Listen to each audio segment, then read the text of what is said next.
जय माता दी।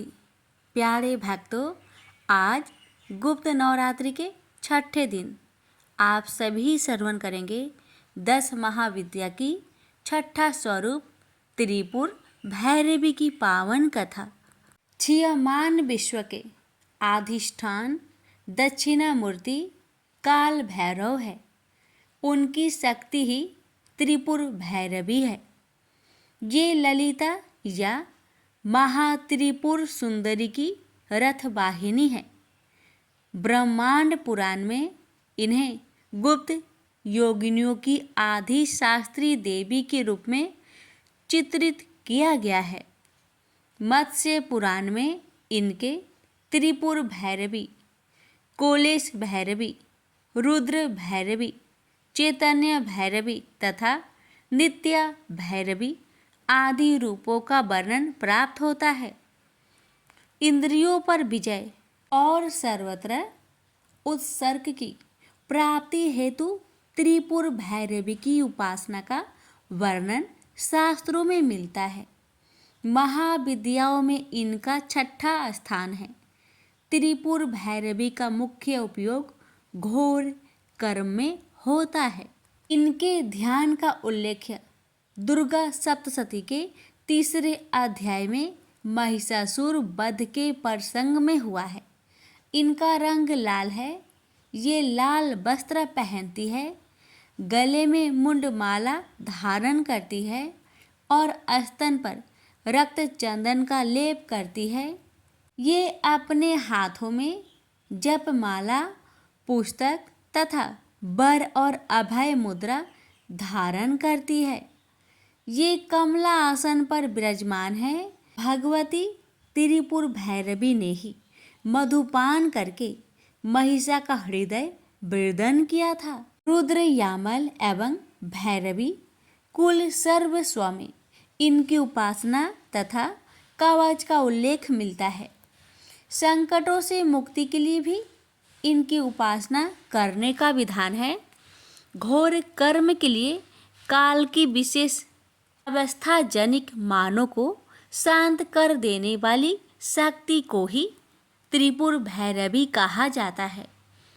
इनका अरुण वर्ण विमर्श का प्रतीक है। इनके गले में सुशोभित मुंडमाला ही वर्णमाला है। देवी के रक्त लिप्त पयोधर रजोगुण संपन्न सृष्टि प्रक्रिया के प्रतीक है। आज जप माला वर्ण सामार्या की प्रतीक है। पुस्तक ब्रह्म विद्या है। त्रिनेत्र वेद त्रयी है तथा सिमती हास करुणा है। आगम ग्रंथों के अनुसार त्रिपुर भैरवी एकाक्षर रूप प्रणव है। इनसे संपूर्ण भुवन प्रकाशित हो रहे हैं तथा अंत में इन्हीं में लय हो जाएंगे। अ से लेकर विसर्गत तक 16 वर्ण भैरव कहलाते हैं तथा क से लेके अच्छा तक वर्ण योनि अथवा भैरवी कहे जाते हैं। स्वच्छंदो धोतक के प्रथम पटल में इस पर विस्तृत प्रकाश डाला गया है, जहाँ पर त्रिपुर भैरवी को योगेश्वरी रूप में उमा बतलाया गया है। इन्होंने भगवान शंकर को पति रूप में प्राप्त करने के लिए कठोर तपस्या करने का दृढ़ निश्चय लिया था।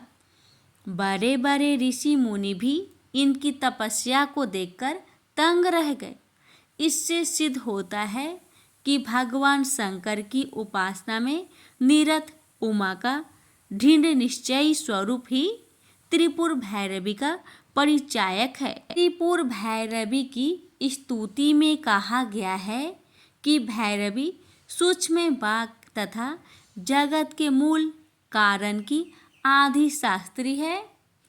त्रिपुर भैरवी के अनेक भेद है, जैसे सिद्धि भैरवी, चैतन्य भैरवी, भुवनेश्वरी भैरवी, कमलेश्वरी भैरवी, कामेश्वरी भैरवी, षटकुटा भैरवी, नित्या भैरवी, कोलेशी भैरवी, रुद्र भैरवी आदि। सिद्धि भैरवी उत्तरा मार्या पीठ की देवी है। नित्या भैरवी पश्चिमा मार्या पीठ की देवी है। इनके उपासक स्वयं भगवान शिव है। रुद्र भैरवी दक्षिणा मार्या पीठ की देवी है। इनके उपासक भगवान विष्णु है। त्रिपुर भैरवी के भैरव बटुक हैं। मुंडमाला तंत्रानुसार त्रिपुर भैरवी को भगवान नरसिंह की अभिन्न शक्ति बताया गया है। सृष्टि में परिवर्तन होता रहता है। इसका मूल कारण आकर्षण विकर्षण है। इस सृष्टि के परिवर्तन में क्षण क्षण में होने वाली भावी क्रियाओं की अधिष्ठा त्रिशक्ति ही वैदिक दृष्टि से त्रिपुर भैरवी कही जाती है। त्रिपुर भैरवी की रात्रि का नाम काल रात्रि तथा भैरव का नाम काल भैरव है। प्रेम से बोलिए जय हो त्रिपुर भैरवी माता की, सबका कल्याण करे। प्यारे भक्तों, अब आप श्रवण करेंगे माता की कथा और उसके बाद श्रवण करेंगे श्री दुर्गा सप्तशती पाठ की 11वां अध्याय। आइए प्यारे भक्तों, श्रवण करते हैं माता की कथा। प्रजापति की सभी पुत्रियां गुणवंती थी, फिर भी दक्ष के मन में संतोष नहीं था।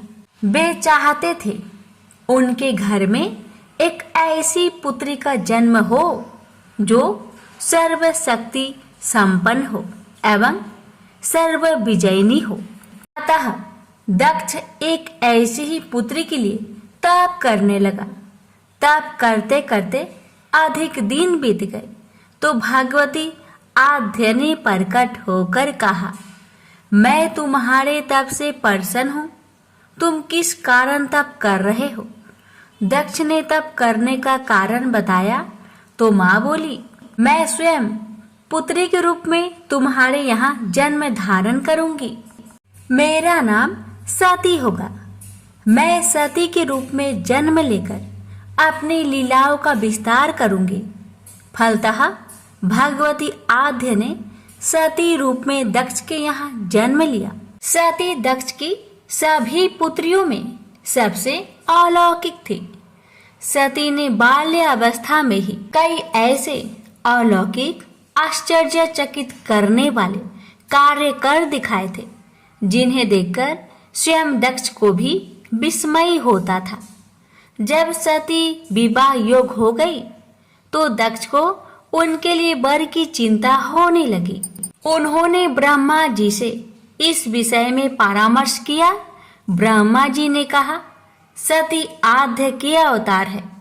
आद्य आदि शक्ति और शिव आदि पुरुष है। अतः सती के विवाह के लिए शिव ही योग और उचित वर है। दक्ष ने ब्रह्मा जी की बात मानकर सती का विवाह भगवान शिव के साथ कर दिया। सती कैलाश में जाकर भगवान शिव के साथ रहने लगे। भगवान शिव दक्ष के दामाद थे, किंतु किसी वजह से दक्ष के हृदय में भगवान शिव के प्रति बैर और विरोध भाव पैदा हो गया। एक बार देवलोक में ब्रह्मा ने धर्म के निरूपण के लिए एक सभा का आयोजन किया था। सभी बड़े बड़े देवता सभा में एकत्र हुए। भगवान शिव भी इस सभा में बैठे थे। सभा मंडल में दक्ष का आगमन हुआ। दक्ष के आगमन पर सभी देवता उठकर खड़े हो गए, पर भगवान शिव खड़े नहीं हुए। उन्होंने दक्ष को प्रणाम भी नहीं किया। फलतः दक्ष ने अपमान का अनुभव किया। केवल यही नहीं, उनके हृदय में भगवान शिव के प्रति ईर्ष्या की आग जल उठी। वे उनसे बदला लेने के लिए समय और अवसर की प्रतीक्षा करने लगे। एक बार सती और शिव कैलाश पर्वत पर बैठे हुए परस्पर वार्तालाप कर रहे थे। उसी समय आकाश मार्ग से कई विमान कनखल की ओर जाते हुए दिखाई पड़े। सती ने उन विमानों को देखकर भगवान शिव से पूछा, प्रभु, ये सभी विमान किसके हैं और कहाँ जा रहे हैं? भगवान शंकर ने उत्तर दिया, आपके पिता ने बड़े यज्ञ का आयोजन किया है। समस्त देवता और देवांगनाएं इस विमानों में बैठकर उसी यज्ञ में सम्मिलित होने के लिए जा रहे हैं। इस पर सती ने दूसरा प्रश्न किया, क्या मेरे पिता ने आपको यज्ञ में सम्मिलित होने के लिए नहीं बुलाया? भगवान शंकर ने उत्तर दिया, आपके पिता मुझसे बैर रखते हैं, फिर वो मुझे क्यों बुलाने लगे? सती मन ही मन सोचने लगी, फिर बोली, यज्ञ के इस अवसर पर अवश्य मेरी सभी बहनें आएंगी। उनसे मिले हुए बहुत दिन हो गए। यदि आपकी अनुमति हो तो मैं भी अपने पिता के घर जाना चाहती हूँ। यज्ञ में सम्मिलित हो लूंगी और बहनों से भी मिलने का सुअवसर मिलेगा।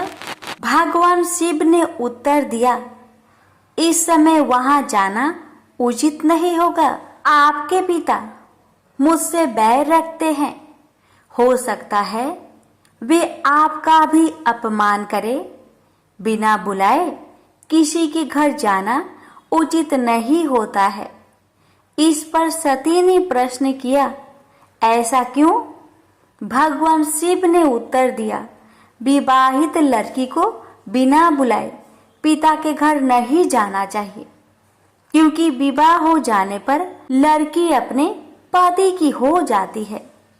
पिता के घर से उसका संबंध टूट जाता है।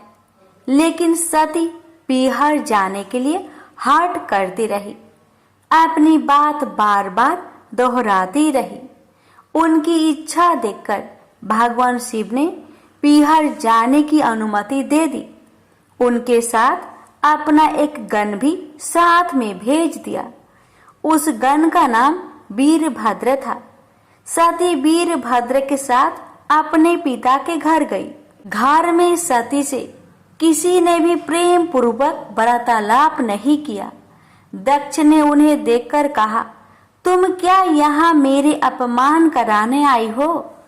अपनी बहनों को तो देखो, वे किस प्रकार भांति भांति के अलंकारों और सुंदर वस्त्रों से सुसज्जित है। तुम्हारे शरीर पर मात्र बाघंबर है। तुम्हारा पति शमशानवासी और भूतों का नायक है। वह तुम्हें बाघंबर छोड़कर और पहना ही क्या सकता है? दक्ष के कथन से सती के हृदय में पश्चाताप का सागर उमड़ पड़ा। वे सोचने लगी, उन्होंने यहाँ आकर अच्छा नहीं किया। भगवान ठीक ही कह रहे थे, बिना बुलाए पिता के घर में भी नहीं जाना चाहिए। पर अब क्या हो सकता है? अब तो आ ही गई हूँ।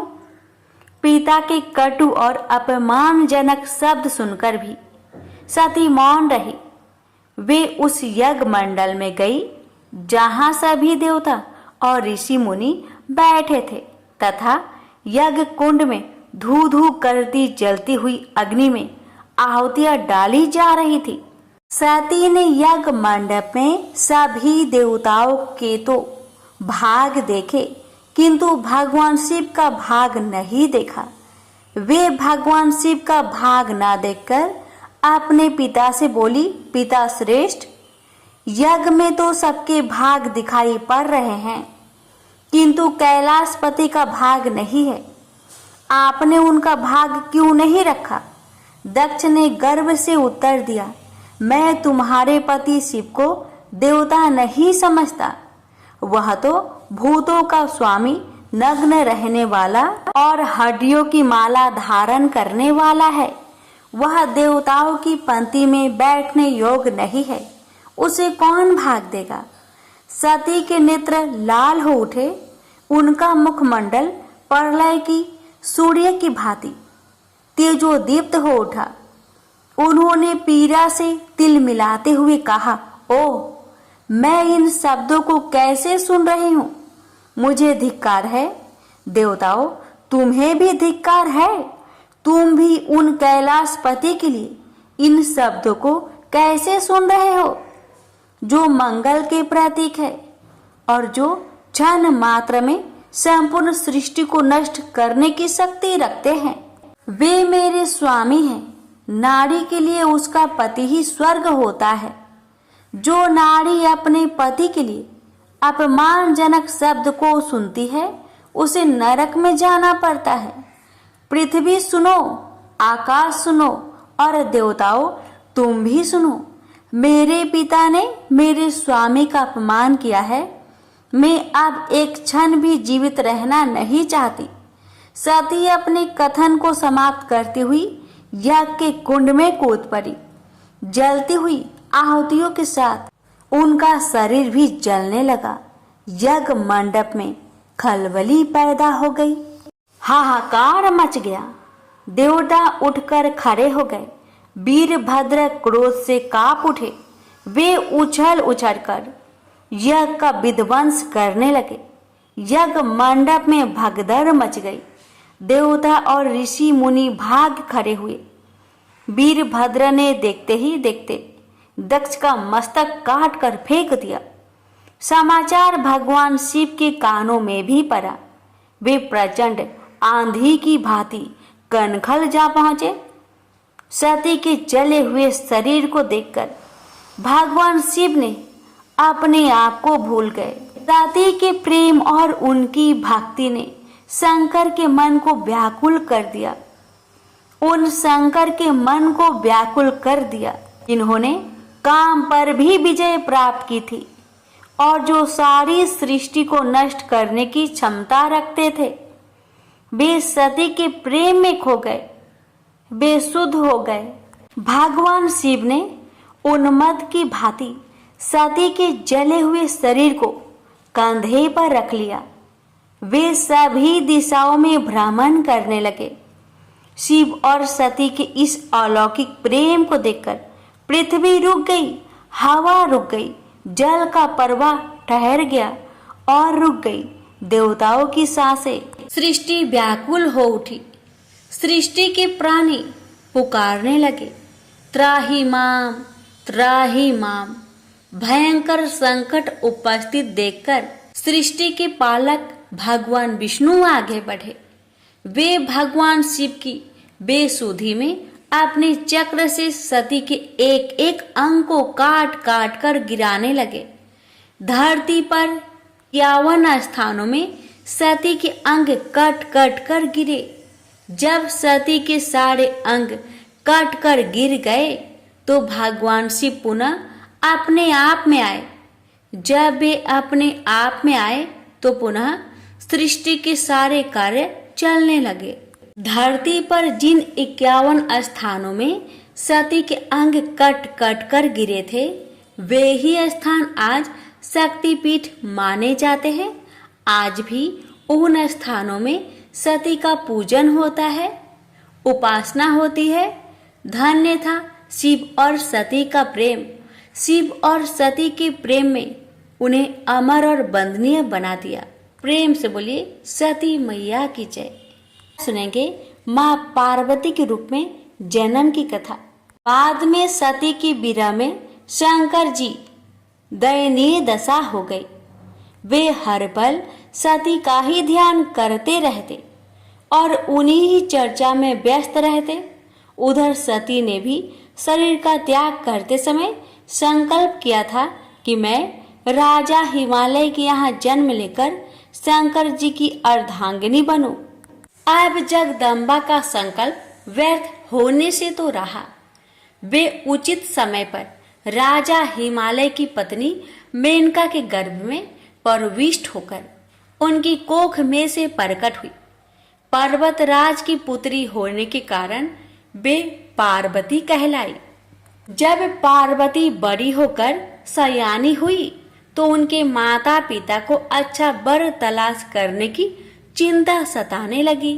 एक दिन अचानक देव ऋषि नारद राजा हिमालय के महल में आ पहुंचे और पार्वती को देख कहने लगे कि इसका विवाह शंकर जी के साथ होना चाहिए और वे ही सभी दृष्टि से इसके योग हैं।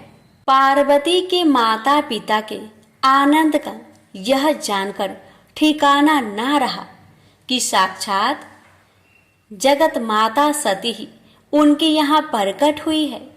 वे मन ही मन भाग्य को सहराने लगे। एक दिन अचानक भगवान शंकर सती की बीरा में घूमते घूमते उसी प्रदेश में जा पहुंचे और पास के ही स्थान गंगा अवतरण में तपस्या करने लगे। जब हिमालय को इसकी जानकारी मिली तो वे पार्वती को लेकर शिव जी के पास गए। वहां राजा ने शिव जी से विनम्रता पूर्वक अपनी पुत्री को सेवा में ग्रहण करने की प्रार्थना की। शिव जी ने पहले तो आनाकानी की, किंतु पार्वती की भक्ति देखकर वे उनका आग्रह न टाल सके। शिव जी से अनुमति मिलने के बाद तो पार्वती प्रतिदिन अपनी सखियों को साथ ले उनकी सेवा करने लगी। पार्वती हमेशा इस बात का सदा ध्यान रखती थी कि शिव जी को किसी भी प्रकार का कष्ट ना हो।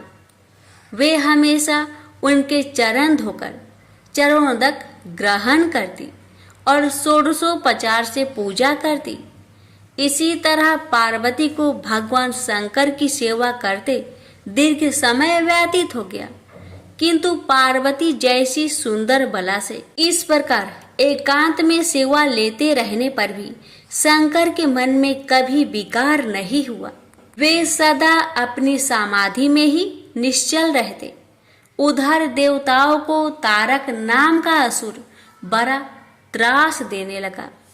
यह जानकर कि शिव के पुत्र से ही तारक की मृत्यु हो सकती है, सभी देवता शिव पार्वती का विवाह कराने की चेष्टा करने लगे।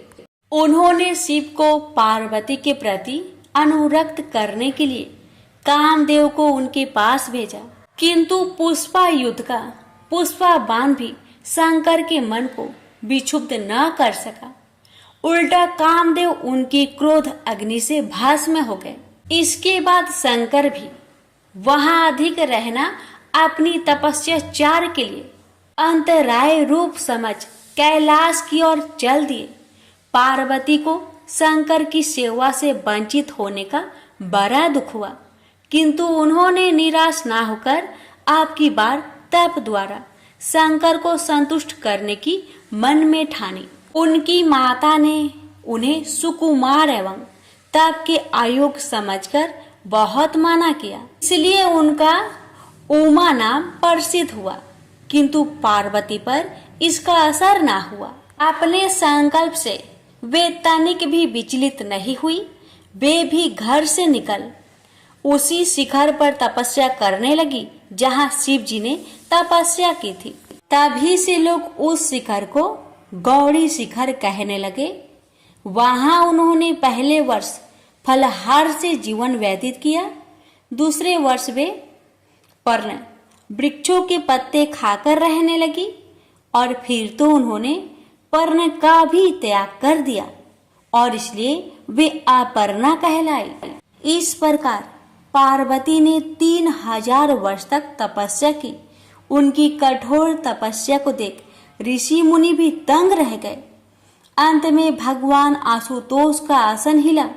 उन्होंने पार्वती की परीक्षा लेने के लिए पहले सप्त ऋषियों को भेजा और पीछे स्वयं वटु भेष धारण कर पार्वती की परीक्षा के निमित्त प्रस्थान किया। प्रेम से बोलिए हर हर महादेव, माता पार्वती की जय। आप श्रवण करें श्री दुर्गा सप्तशती पाठ 11वां अध्याय, देवताओं का देवी की स्तुति करना और देवी का देवताओं को वरदान देना। मैं भुवनेश्वरी देवी का ध्यान करता हूँ। उनके श्री अंगों की आभा प्रभात काल के सूर्य के समान है और मस्तक पर चंद्रमा का मुकुट है और तीनों नेत्रों से युक्त है।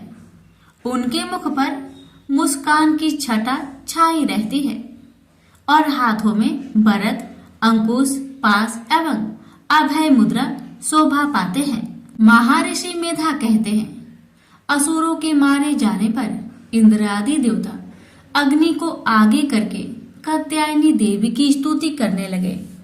उस समय अभीष्ट की प्राप्ति के कारण उनके मुख खिले हुए थे।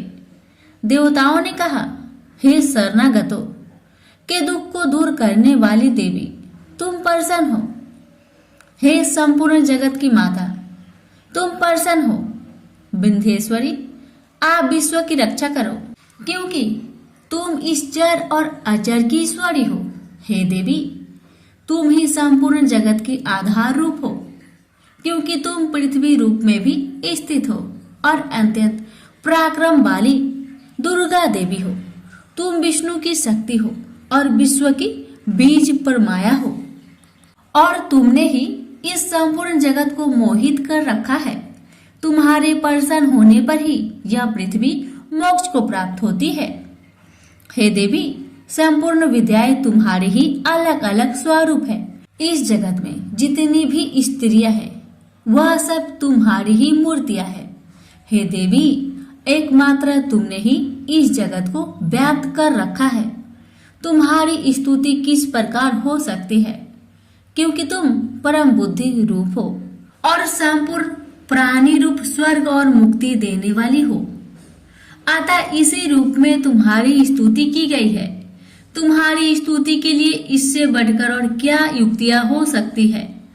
संपूर्ण जनों के हृदय में बुद्धि रूप होकर निवास करने वाली, स्वर्ग तथा मोक्ष प्रदान करने वाली, हे नारायणी देवी, तुमको नमस्कार है। कला, काष्ठा आदि रूप से अवस्थाओं को परिवर्तित की और ले जाने वाली तथा प्राणियों का अंत करने वाली नारायणी, तुमको नमस्कार है।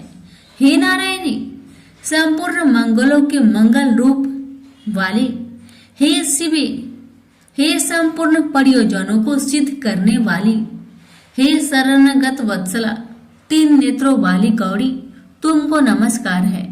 सृष्टि, स्थिति तथा संहारों की शक्ति भूता सनातनी देवी, गुणों का धार तथा सर्व सुखमयी नारायणी, तुमको नमस्कार है।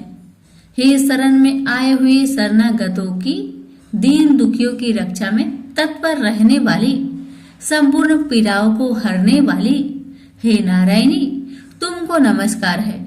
हे नारायणी, तुम ब्राह्मणी का रूप धारण करती हो तथा हंसों से जुते हुए विमान पर बैठती हो और कुछ से अभिमंत्रित जल छिड़कती रहती हो। तुम्हें नमस्कार है। महेश्वरी, रूप से त्रिशूल, चंद्रमा और सर्पों को धारण करने वाली, हे महा वृषभ वाहन वाली नारायणी, तुमको नमस्कार है। मोर तथा मुकुटों से घिरी रहने वाली, महाशक्ति को धारण करने वाली है। कौमारी रूप धारिणी, निष्पाप नारायणी, तुम्हें नमस्कार है। हे शंख चक्र गदा फर श्रांग धनुष रूप आयुधों को धारण करने वाली वैष्णवी शक्ति रूपा नारायणी, तुम हम पर प्रसन्न हो, तुम्हें नमस्कार है। हे दांतों पर पृथ्वी धारण करने वाली वरा रूपिणी कल्याणमयी नारायणी, तुम्हें नमस्कार है। हे उग्र नरसिंह रूप से दैत्यों को मारने वाली, त्रिभुवन की रक्षा में संलग्न रहने वाली नारायणी, तुम्हें नमस्कार है। हे मस्तक पर किरीट और हाथ में महाब्रज धारण करने वाली, सहस्त्र नेत्रों के कारण उज्जवल, वृतासुर के प्राण हरने वाली इंद्रिय शक्ति, हे नारायणी, तुम्हें नमस्कार है। हे शिव दूती स्वरूप से दैत्यों की महामद को नष्ट करने वाली, हे घोर रूप वाली, हे महाशब्द वाली, हे नारायणी, तुम्हें नमस्कार है। दाढ़ों के कारण भयंकर, विकराल या डरावने मुख वाली, मुंडमाला से विभूषित मुंड मर्दनी चामुंडा रूपा नारायणी, तुम्हें नमस्कार है। हे लक्ष्मी, लज्जा, महाविद्या, श्रद्धा, पुष्टि, स्वधा, ध्रुवा, महारात्रि तथा महाविद्या रूपा नारायणी, तुम्हें नमस्कार है। हे मेधा सरस्वती, सर्वोत्कृष्ट ऐश्वर्य रूपिणी पार्वती महाकाली, नियंता तथा इस रूपिणी नारायणी, तुम्हें नमस्कार है। हे सर्व स्वरूप सर्वेश्वरी, सर्व शक्ति युक्त देवी, हमारी भय से रक्षा करो, तुम्हें नमस्कार है। हे कात्यायनी, तीनों नेत्रों से भूषित यह तेरा सौम्य मुख सब तरह के डरों से हमारी रक्षा करे, तुम्हें नमस्कार है। हे भद्रकाली, ज्वालाओं के समान भयंकर, अति उग्र एवं संपूर्ण असुरों को नष्ट करने वाला तुम्हारा त्रिशूल हमें भयों से बचाए, तुमको नमस्कार है। हे देवी, जो अपने शब्द से इस जगत को पूरित करके दैत्यों के तेज को नष्ट करता है, वह आपका घंटा इस प्रकार हमारी रक्षा करे जैसे कि माता अपने पुत्रों की रक्षा करती है। हे चंडिके, असुरों के रक्त और चर्बी से चर्चित जो आपकी तलवार है वह हमारा मंगल करे, हम आपको नमस्कार करते हैं। हे देवी, प्रसन्न हो, क्योंकि तुम जब प्रसन्न होती हो तो संपूर्ण रोगों को नष्ट कर देती हो, और जब रुष्ट हो जाती हो तो संपूर्ण वांछित कामनाओं को नष्ट कर देती हो। और जो मनुष्य तुम्हारी शरण में आते हैं उन पर कभी विपत्ति नहीं आती, बल्कि तुम्हारी शरण में गए हुए मनुष्य दूसरों को आश्रय देने योग्य हो जाते हैं। अनेक रूपों से बहुत प्रकार की मूर्तियों को धारण कर इन धर्मद्रोही असुरों का तुमने संहार किया है, वह तुम्हारा सिवा कौन कर सकता था। चतुर्दश विद्याएं, षष्ठ शास्त्र और चारों वेद तुम्हारे ही प्रकाश से प्रकाशित है, उनमें तुम्हारा ही वर्ण है। और जहाँ राक्षस विषैले सर्प शत्रुघ्न है, वहाँ और समुद्र के बीच में भी तुम साथ रहकर इस विश्व की रक्षा करती हो। हे विश्वेश्वरी देवी, तुम विश्व का पालन करने वाली विश्वरूपा हो, इसलिए संपूर्ण जगत को धारण करती हो, इसलिए ब्रह्मा विष्णु महेश की भी वंदनीय हो। जो भक्ति पूर्वक तुम्हें नमस्कार करते हैं वह विश्व को आश्रय देने वाले बन जाते हैं। हे देवी, तुम प्रसन्न हो और असुरों को मारकर जिस प्रकार हमारी रक्षा की है, ऐसे ही हमारे शत्रुओं से सदा हमारी रक्षा करती रहो। संपूर्ण जगत के पाप नष्ट कर दो और पापों तथा उनके फल स्वरूप होने वाली महामारी आदि बड़े दो उपद्रव को शीघ्र ही दूर कर दो। विश्व की पीड़ा को हरने वाली शरण में पड़े हुए पर प्रसन्न हो। त्रिलोकी निवासियों की पूजनीय परमेश्वरी, हम लोगों को वरदान दो। महर्षि मेधा कहते हैं, इस प्रकार देवताओं की भक्ति पूर्वक स्तुति उपरांत देवी ने कहा, हे देवताओं, मैं तुमको वर देने को तैयार हूँ। आपकी जैसी इच्छा हो वैसा वर मांग लो, मैं तुमको वर दूंगी। देवताओं ने कहा, हे सर्वश्री, त्रिलोकी के निवासियों की समस्त पीड़ाओं को तुम इसी प्रकार हरती रहो और हमारे शत्रुओं को इसी प्रकार नष्ट करती रहो। देवी ने कहा, वैवस्वतः मनवंतर के 28वें युग में 2 और महासुर शुभ और निशुभ उत्पन्न होंगे।